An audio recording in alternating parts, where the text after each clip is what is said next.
Hello everyone, wishing everyone a good and gesinnte winter, a good winter of health and happiness ahead. And I'm happy to open a new series today about the status of Kel Maley Rachamim, the memorial prayer that we all know very well. We say it at Yisker, we say it at a graveside, and in essence, every time we remember a loved one, we say it.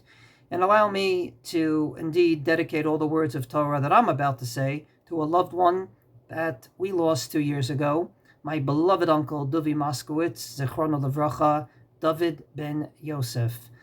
My uncle Duvie was an amazing person in so many ways. He was a Talmid Chacham, he was a tzaddik, he was an honest man. Amongst his many traits, he had an amazing proficiency on Hilchos Avelus. He was really a go-to man, not only to his Sfarim on this topic, but he had an amazing memory as to all the laws and the minhagim of Hilchos Avelus. So I'm sure that this particular topic of Kel Maley Rachamim would be one that, if he was alive, I would definitely discuss with him.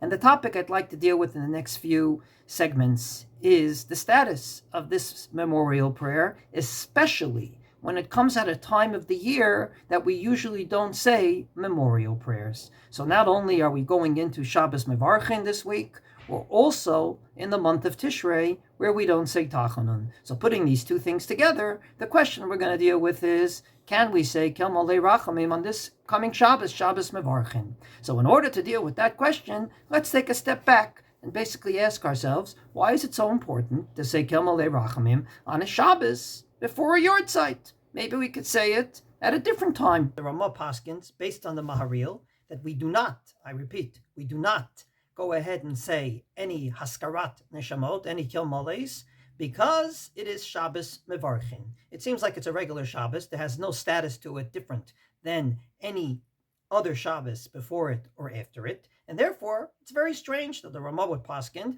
that indeed there are places that do not say Kel Maley. So in order to deal with this, why is it so important to say a Kel Maley on Shabbos Dafka? So comes along the Shibbolei Haleket, we're talking about one of the Rishonim, and says that after the Haftorah, it's a minhag to indeed mention the people that died that week, and quoting his brother Rav Binyamin, something he does a lot in the Shibbolei Haleket, he says, Lefisha Shabbat Yom Menucha, Dugma Latid Lavo, V'Yom Shegam HaMeitim Lochim Bo Ve'indan Nitunim. Shabbos is a day of rest, not just for the living, but also for the dead, and therefore they're not on trial that particular day. They're not standing before God on trial, nor are they being punished, God forbid, in Gehenna on that day. Putting those two things together, they're resting just like we're resting. And therefore, and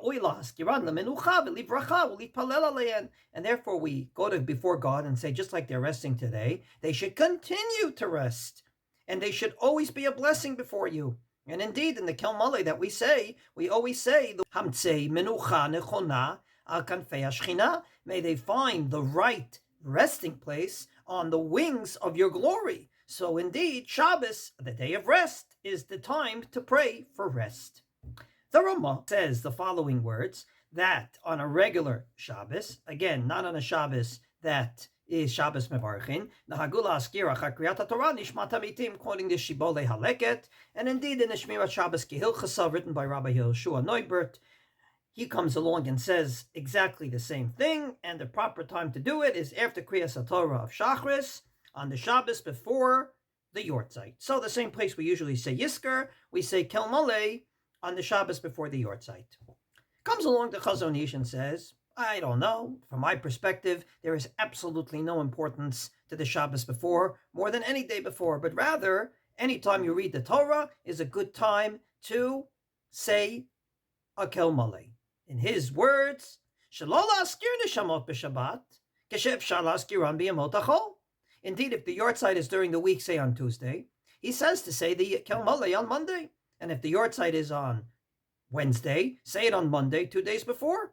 And if the Yartzeit's on Friday, say it on Thursday. In other words, you could say it on Shabbos. It's only if you need to, namely the Yartzeit's on Sunday.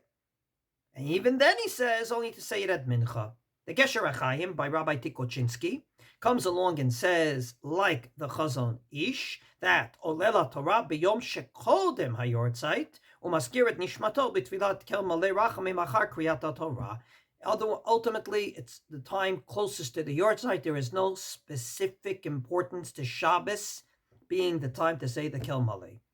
So the Beit Yosef quotes this Shibbolei Haleket. That's how I got to it. But the Beit Hillel Hertz, his year 1615 to 1690, he was the Talmud of his uncle Rav Heschela from Krakow.